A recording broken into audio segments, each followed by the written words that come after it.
मेरा और तुम्हारा ताल्लुक कब का खत्म हो चुका है। तानिया, किस लहजे में बात कर रही हो तुम आसिम के साथ? क्या मियाँ बीवी का ताल्लुक एक झगड़े से खत्म थोड़ी हो जाता है कभी? वो इसी काबिल है फुप्पो। क्या झगड़ा हुआ है तुम दोनों का? आप छोड़े ना उसे। आप प्लीज बैठे, आए बैठे। मैं तो अपनी परेशानी लेकर आई थी, तुमने मुझे और परेशान कर दिया।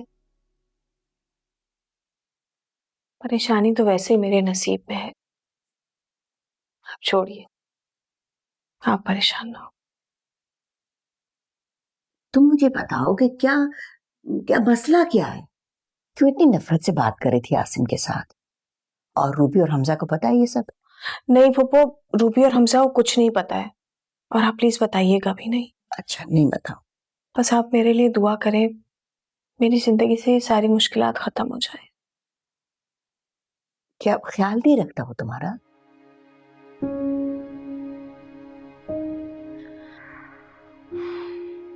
उसे मालूम ही नहीं है कि ख्याल रखना होता क्या है। वो तो बस अपनी अपनी अय्याशियों और अपनी मस्तियों में गुम है। मैंने इतने साल उसके साथ गुजार दिए, मगर कभी मुझसे खुश था ही नहीं। तो तुमने किसी को बताया क्यों नहीं? कब से ये अजियत बर्दाश्त कर रही हो? क्या बताती पप्पू, क्या बताती।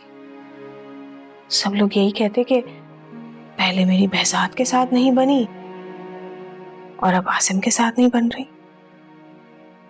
अब आप इस बात का जिक्र रूबी और हमजा से मत कीजिएगा। अच्छा। और आप ना ही परेशान हो। अगर उसे मेरी परवाह नहीं है, मुझे भी उसकी परवाह नहीं है।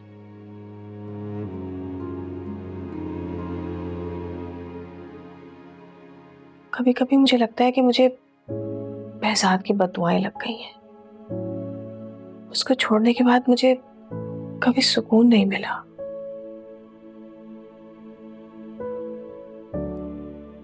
काश हम वक्त को पीछे मोड़ सकते हैं। काश मैं अपने बेटे के साथ होती। मैं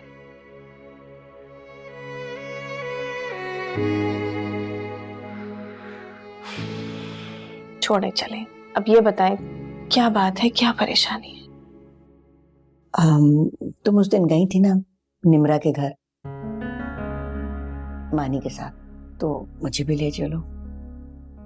मगर फुप्पो, आप तो जानती हैं कि वहां जाने का कोई फायदा नहीं हुआ। निमरा की माँ ने तो साफ इनकार कर दिया। भाई, मैंने तो बहजाद को कह लिया कि मान लो मानी की जिद।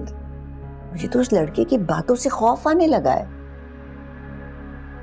मगर अगर बहजाद वहां चला भी जाता है तो कोई फायदा नहीं होगा। वो दोनों माँ बेटी तो अटल फैसला किए बैठी है।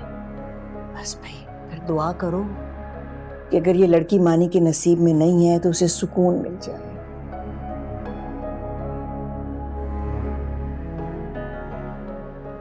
वरना कहीं अपने बाप की तरह सारी उम्र का रोग न पाल ले।